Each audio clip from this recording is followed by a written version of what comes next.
மாண்புமிகு முதலமைச்சர் மீண்டும் தமிழகத்துடைய முதலமைச்சராக வர வேண்டும். அங்கே கன்னி மீனாட்சி சுந்தரேஸ்வரர் அருள் புரிய வேண்டும்.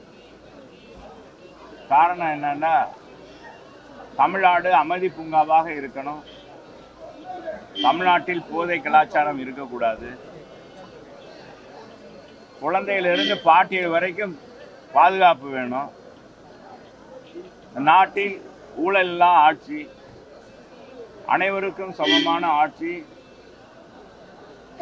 உண்மையான ஆட்சி, உண்மையான தமிழகத்துக்கு விடியலை மாண்புமிகு எடப்பாடியார் கொடுப்பார்.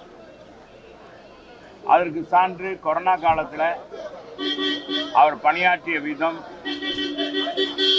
அரசு அதிகாரிகளை அமைச்சர்களை கையாண்ட விதம், அது மட்டுமல்ல இடர்பாடு காலங்களில் தமிழகத்தில் புயல் வறட்சி எது வந்தாலும் மக்களுக்கு துணையாக இருந்து ஒரு சாமானியனாக நம்மளை போன்ற ஒரு குடும்பத்தில் பிறந்து ஏழை எளிய மக்களுடைய கஷ்ட நஷ்டங்களை தெரிந்ததனால் நல்லாட்சியை 4 ஆண்டுகள் 3 மாதம் கொடுத்தார். புரட்சித் தலைவர் அம்மா, புரட்சித் தலைவர் மனித புனிதர் புரட்சித் தலைவர் கொடுத்ததை போல் மக்களுக்கான ஆட்சியை கொடுத்தார்.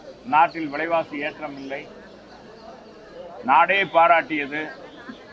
தனக்குத்தானே பாராட்டு விழா நடத்துவது கிடையாது. தனக்குத்தானே என்னுடைய ஆட்சி தான் சிறந்த ஆட்சி, இந்தியாவிலே முதன்மையான ஆட்சி என்று அவர் எந்த நேரத்திலும் சொன்னதில்லை. பாரத பிரதமர் சொல்லியிருக்கிறார், உலகத்தில் இருக்கிற ஊடகங்கள் சொல்லியிருக்கிறது. சுகாதார மையம் சிறப்பாக இந்த கொரோனா தொற்றை ஒழித்திருக்கிறார் என்று சொல்லியிருக்கிறார். எந்த முதலமைச்சரும் சாதிக்காத சாதனையை ஒரே வருஷத்தில் 11 மருத்துவக் கல்லூரி கொண்டு வந்தோம். ஏழைப்பாளைகள், விவசாயிகள், சாதாரண தொழிலாளர் பிள்ளைகள்லாம் 5 பைசா செலவில்லாமல் மருத்துவ படிப்பு முடித்து அவர்கள் வெளியே வர வேண்டும் என்பதற்காக 7.5% அரசு பள்ளியிலும் மாநகராட்சி பள்ளியிலும் உள்ளாட்சி பள்ளியிலும் படிக்கிற பிள்ளைகளுக்கு எந்த அரசும், இந்தியாவில் எந்த அரசும் வழங்காத, எந்த முதலமைச்சரும் செய்யாத நடவடிக்கையை செய்து காட்டியவர். அவர் தலைமையிலே விலைவாசி ஏற்றம் இல்லை, எந்த அசம்பவமும் இல்லை. எனவே அப்படிப்பட்ட அவருடைய ஆட்சி மலர, மக்களுக்கு, தமிழக மக்களுக்கு மேன்மைப்பட, மக்கள் சுபிட்சமாக வாழ,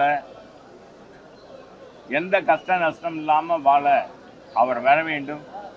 தமிழக மக்கள் வாழ்வாங்கு எப்படி புரட்சித் தலைவர் அம்மா காலத்தில் வாழ்ந்தாங்களோ அது போன்ற ஒரு வாழ்க்கை வாழ அண்ணன் எடப்பாடியார் நடவடிக்கை எடுப்பார் என்பதை இந்த நேரத்தில் தெரிவித்துக் கொள்கிறேன்.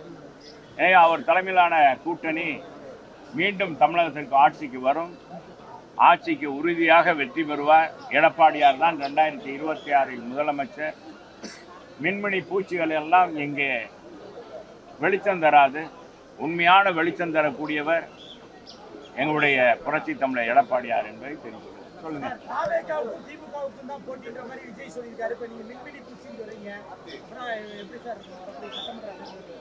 சார். களத்துக்கு களத்தில் பணியாற்றுறவங்க எங்களுக்கு தான் தெரியும் யாருக்கு யார் போட்டி என்பது. மக்கள் தான் எஜமானது. இது சினிமா வசனம் இல்லை. அவர் அப்படி சொன்னாரான்னு எனக்கு தெரியாது. நீங்கள் கேட்குறீங்க. நீங்கள் பாட்டு ஊடகங்கள் ஏதாச்சும் ஒரு கேள்வியை போட்டுட்டு அப்புறம் செல்லூர் ராஜு இதை சொன்னார், விஜயை சாடினார். ஏப்பா, முதல் ஆண்டுல தொடக்கத்தில் எல்லாரும் மகிழ்ச்சியாக இருக்கணும் வேண்டிட்டு வந்திருக்கோம்.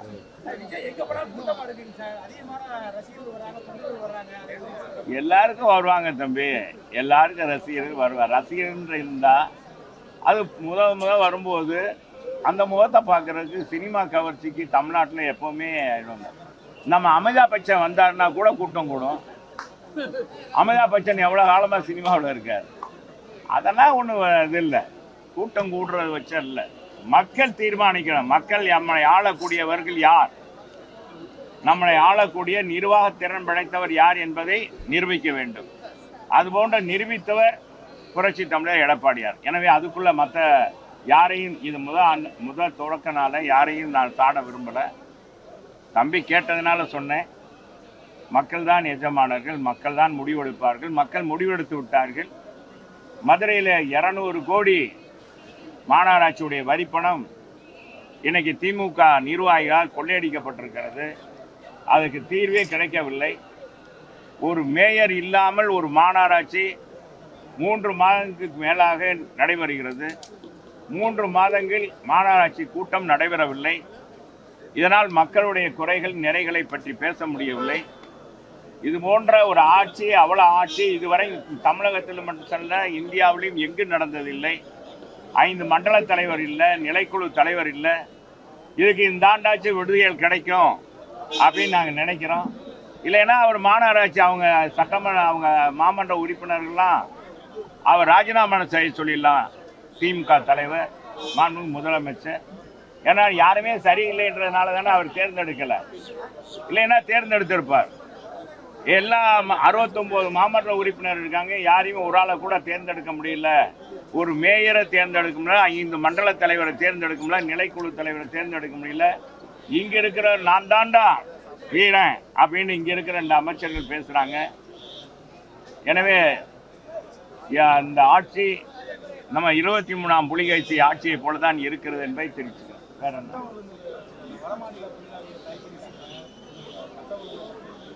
நாங்கள் தமிழ்நாட்டில் போதை கிறுக்கு போதையாக இருக்கிறது. தமிழ்நாட்டில் கிறுக்கு போதை. அந்த போதை அடித்தாலே சரி என்ன செய்யறேன்னே தெரியும். அதனால 5 வயசு பாப்பாவிலிருந்து 85 வயசு பாட்டி வரைக்கும் இந்த நாட்டில் தமிழகத்தில் பெண்களுக்கு பாதுகாப்பே இல்லாத சூழ்நிலை இருக்கு. கற்பழிக்கப்படுறாங்க. எனவே அவங்க இது இந்த போதையை ஒழிக்கணும் அப்படின்றது.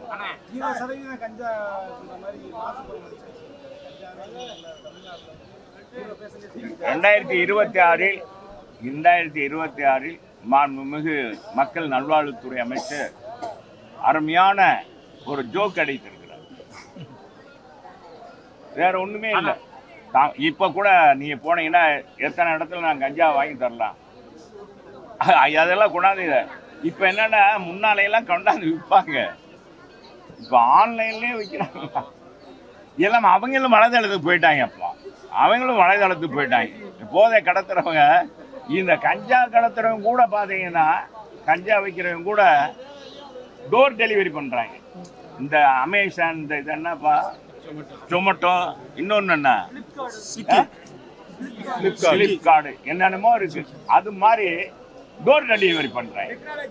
டெக்னாலஜி இம்ப்ரூவ் ஆயிருச்சு. எல்லாத்துலயும் கஞ்சாவோட இம்ப்ரூவ் ஆயிருச்சு.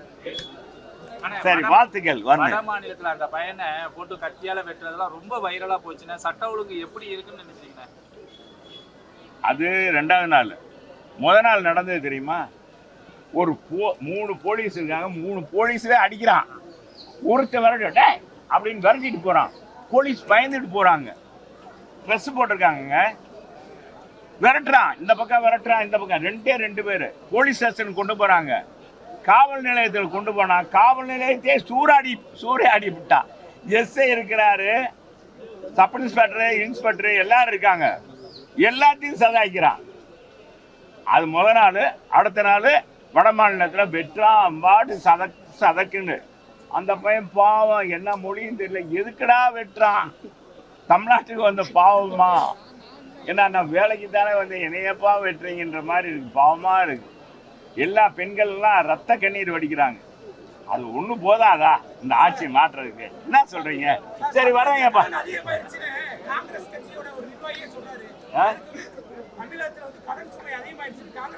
ஆமா, உண்மையை தான் சொல்லியிருக்காரு. காங்கிரஸ்காரர் இந்த நாட்டுக்காக சுதந்திரம் வாங்கி கொடுத்தவங்க. அப்பா இந்த காங்கிரஸ் இல்ல, இதுக்கு முன்னால இருந்த காங்கிரஸ்.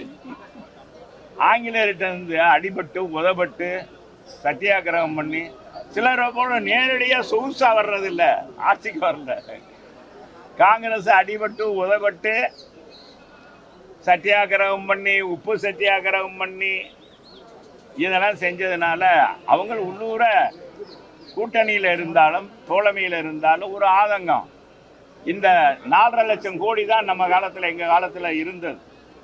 5 ஆண்டில் 1 லட்சம் கோடி 5 லட்சம் கோடி இந்த அரசு கடன் வாங்கியிருக்கு. அதுக்கான வளர்ச்சி திட்டம் இருக்கா அப்படின்னா எதுவுமே இல்லை. இப்போ மதுரை எடுத்துக்கோங்க. எத்தனை அடையாளங்கள் நான் சொல்லலாம். 10 பாலங்கள் இருக்கோம் நான் கட்டியிருக்கோம். நம்ம ராஜாஜி மருத்துவமனையை பாருங்க, வானளாவிய கட்டடங்கள். நம்ம மாவட்ட ஆட்சியாளர் துணை கட்டடம். தமிழக இது நம்முடைய தமிழகத்தில் கொடிசிய அரங்கத்தை போல ஒரு அரங்கம். இந்த புது மண்டபம், மீனாட்சி அம்மன் கோயில், ஃபேவர் பிளாக் சாலை, நம்ம ரயில்வே புகை வேண்டிய நிலையத்திலிருந்து மகால் வரைக்கும் ஃபேவர் பிளாக், பழைய காலத்து விளக்கு, குழல் விளக்கு. பெருந்தலைவர் காமராஜருக்கு 50 லட்சம் ரூபாயில் புதுப்பித்தது. 10 தூண் மண்டபம், நிறையாத மாரியம்மன் தெப்பக்குளத்தை நிறைச்சது. நான் அப்படியே அடிக்கடியே போகலாம் மதுரைக்கு. மதுரையை சுற்றி குடிமராமத்து பணி, இந்த 4.5 வருஷத்துக்கு குடிமராமத்து செஞ்சாங்களா? நாங்கள் குடிமராமத்து பணி அரசு செய்யும் போது போட்டிக்காக திமுக போய் செஞ்சது. திமுக நம்ம முதலமைச்சரே அன்னைக்கு எதிர்கட்சி தலைவராக இருக்கும்போது தொடங்கிலாம் வச்சார். இப்போ அவங்க ஆட்சியில் குடிமராமத்து பணியே செய்யலை. இதுதான் அந்த ஆட்சி. எதுவுமே இந்த ஆட்சியில் செய்யாமல், தாலிக்கு தங்கம் இல்லை, மடிக்கணினி இல்லை, எல்லா திட்டத்தையும் மூடு விழா கண்டுட்டாங்க. மகளிர் பணிபுரியும் பெண்களுக்கு இருசக்கர வாகனம் மானியம் இல்லை, அம்மா உணவகம் இல்லை, லேப்டாப் இல்லை, கர்ப்பிணி பெண்களுக்கு முதலையாக இன்னும் பணம் வழங்கலை, பரிசு அம்மா குழந்தை பரிசு பட்டம் இல்லை. எது இல்லை இல்லை இல்லை தான் இந்த ஆட்சியில். ஆனால் கடன் மட்டும் ஏறிடுச்சு 5 லட்சம் கோடி கூடிருச்சு. இதுதான் கடைசி ஒரு கேள்வி ஐயா. அந்த கூட்டணி ஆட்சி காங்கிரஸ் கேட்கிறாங்க திமுக கிட்ட, அதிமுக நிலைப்பாடு என்னது சார்? அதே அவங்க தோழமையில் நடக்கிறது. அதுக்கெல்லாம் நாங்கள் பதில் சொல்லலாம். ஏப்பா என்னங்கப்பா நீங்க சும்மா போட்டுக்கிட்டு ஆண்டுலேயே நீங்க அவங்க ரொம்ப அப்புறம் பேசுவா. நம்ம வாங்க எப்போ இனிமேல் அடிக்கொடுக்க ஊடகங்களை பார்க்க போறோம்ல. எங்க முதலமைச்சர் மீண்டும் எங்களுடைய பொதுச் செயலாளர் தான் முதலமைச்சர். புரட்சி தமிழர் எடப்பாடியார் தான் முதலமைச்சர். எழுதி வச்சுக்கோங்க. யார் எதை சொன்னாலும் நம்பாதீங்கப்பா, நம்பாதீங்க. ஏமாத்துறதுக்கு நிறைய பேர் இருக்காங்க. நம்ம நிறைய பேர் இருக்காங்க. நம்ம வடிவேல் கணக்குல நிறைய பேர் பேசுவாங்க. அதெல்லாம் கண்டுக்கிறாங்க. செய்திகளை உடனுக்குடன் தெரிந்து கொள்ள நமது அம்மா இணையதள தொலைக்காட்சியை சப்ஸ்கிரைப் செய்து அருகில் உள்ள பெல் ஐகான்